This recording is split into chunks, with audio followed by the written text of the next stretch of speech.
अभिवादन स्वीकार कीजिए दोस्तों नासिर का। साहिर लुधियानवी यश चोपड़ा से कहते हैं कि मेरी नज़में और मेरी गज़लें वापस कर दीजिए आप।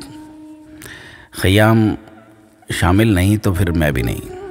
लक्ष्मीकांत प्यारेलाल के हुनर को कम मत समझो साहिर, यश साहिर को समझाते हैं। मेरे लिखे को सिर्फ खयाम ही लिबास पहना सकता है यश साहब। उसे शायरी का, अदब का इल्म है, वो शायरी की रूह को समझता है। यश साहब को साहिर की कद्र है। वैसे भी वो जो फिल्म बना रहे हैं वो एक शायर की कहानी है। साहिर यश को गाड़ी में बैठाकर सीधे रात के वक्त खयाम के पास पहुंचते हैं। तुझे करना है समझ ले, मेरी ही कहानी है।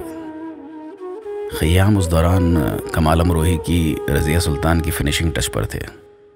कमाल अमरोही में परफेक्शन का एरर है, खयाम में भी। खयाम हम ही भर देते हैं, वे साहिर को मना नहीं करते, पर अमिताभ को खयाम की काबिलियत पर थोड़ा सा शुबा है। देर रात जया खयाम के घर जाकर उनसे बड़े अदब से पूछती है कि क्या रज़िया सुल्तान का कोई एक कंपोजिशन मिल जाएगा क्या। खयाम अगले रोज़ कमाल अमरोही से इजाज़त लेकर ए दिले नादान अमिताभ तक भिजवाते हैं। जाहिर है अमिताभ के अलावा यश भी उसके बाद मुतमईन है, क्योंकि जब साहिर कहते हैं कि कल तुमसे जुदा हो जाऊंगा, वो आज तुम्हारा हिस्सा हूँ। मुझसे बेहतर कहने वाले, तुमसे बेहतर सुनने वाले। कल कोई मुझको याद करे, क्यों कोई मुझको याद करे। मसरूफ़ ज़माना मेरे लिए, क्यों वक्त अपना बर्बाद करे। अब बात आती है मुकेश पर कि मुकेश क्यों। वो इस पर तवज्जो इस तरह से कि कल कोई मुझको याद करे के बाद भी वो कंटिन्यू में होकर भी अलहदा मालूम होता है।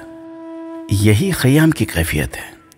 खयाम को हर समय इस बात की फिक्र रहती है, शायर ने जिस तरह से कहा है दूसरे फनकार को उसी तरह से उसे अवाम तक पहुंचाना है।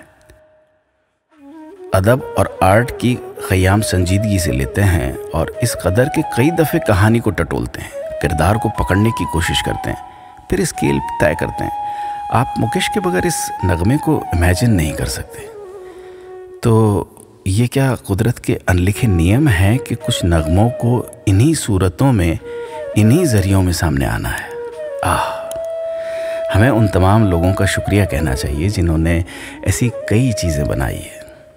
कभी कभी मैं आखिर में किरदार शायर की तलखी ख़त्म होती है और खयाम उसी म्यूज़िक नोट्स का इस्तेमाल इस दफ़े दूसरे तरीके से करते हैं, जिसमें तलखी नहीं, दूसरा जज्बा है। मुकेश जैसे खयाम क्या चाहते हैं समझ गए हैं। कभी कभी मैं वे अपने बेहतरीन फॉर्म में हैं। तू अपनी अदाएँ बख्श इन्हें, मैं अपनी वफ़ाएँ देता हूँ। वो अपने लिए सोची थी कभी, जो अपने लिए सोची थी कभी, वो सारी दुआएं देता हूँ। मैं हर एक पल का शायर हूँ। मैं सोचता हूँ इस दुनिया में अगर म्यूज़िक नहीं होता तो ये कितनी बेरंग होती।